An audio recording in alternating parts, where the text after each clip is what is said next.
সরকার পতন ও আওয়ামী লীগ ধ্বংসের ষড়যন্ত্র এখনো চলছে। প্রতিষ্ঠাবার্ষিকীর সমাবেশে প্রধানমন্ত্রী শেখ হাসিনা। বর্ণচোরা বিএনপির নেতৃত্বাধীন সাম্প্রদায়িক অপশক্তিকে প্রতিহত করা আওয়ামী লীগের আগামী দিনের চ্যালেঞ্জ, বলেছেন দলের সাধারণ সম্পাদক ওবায়দুল কাদের। এভার কেয়ার হাসপাতালে বিএনপি চেয়ারপারসন খালেদা জিয়ার হৃদযন্ত্র পেসমেকার বসানো হয়েছে, জানিয়েছেন চিকিৎসকরা। বিএনপি মহাসচিব মির্জা ফখরুল ইসলাম আলমগীর বলেছেন, রাজনীতি থেকে সরিয়ে দিতেই খালেদা জিয়াকে বিদেশে চিকিৎসার সুযোগ দিচ্ছে না সরকার। বিএনপি চেয়ারপারসন বেগম খালেদা জিয়ার সুস্থতা কামনায় দেশের বিভিন্ন জায়গায় দোয়া ও মোনাজাত। আইনমন্ত্রী আনিসুল হক বলেছেন, বেগম খালেদা জিয়াকে বিদেশে পাঠানোর কোনো সুযোগ নেই, সরকার চাইলেই পারে, দাবি ব্যারিস্টার কায়সার কামালের।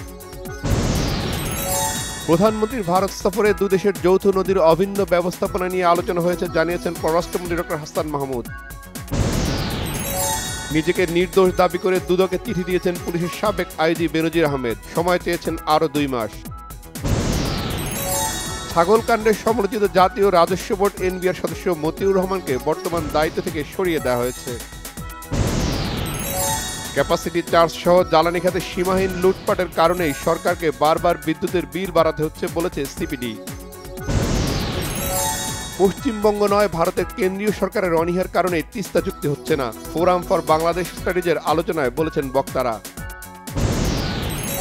সিলেটে বন্যা পরিস্থিতির উন্নতি হলেও এখনই বাড়ি ফিরতে পারছেন না আশ্রয়কেন্দ্রে অবস্থানরতরা। সুনামগঞ্জে পানি নামলেও দুর্ভোগ কমেনি বন্যার্তদের।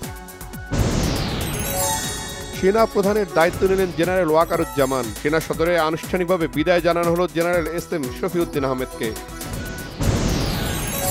ইসরায়েলি হামলায় গাজার আল শাতি এবং আল তুফা এলাকায় অন্তত 43 ফিলিস্তিনি নিহত।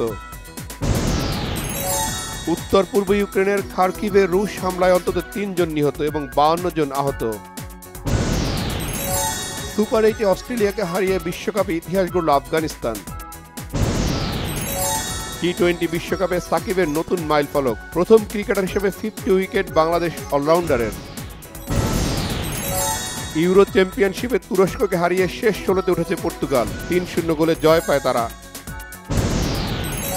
ঢাকাই সিনেমার সুপারস্টার শাকিব খানের প্রাণনাশের শঙ্কায় রাষ্ট্রীয় নিরাপত্তার আবেদন করেছেন তার একনিষ্ঠ ভক্তরা। কাহিনী ভালো হলে জায়েদ খানের সঙ্গে অভিনয় করতে চান ছোট পর্দার জনপ্রিয় মডেল ও অভিনেত্রী মুমতাহিনা চৌধুরী টয়া।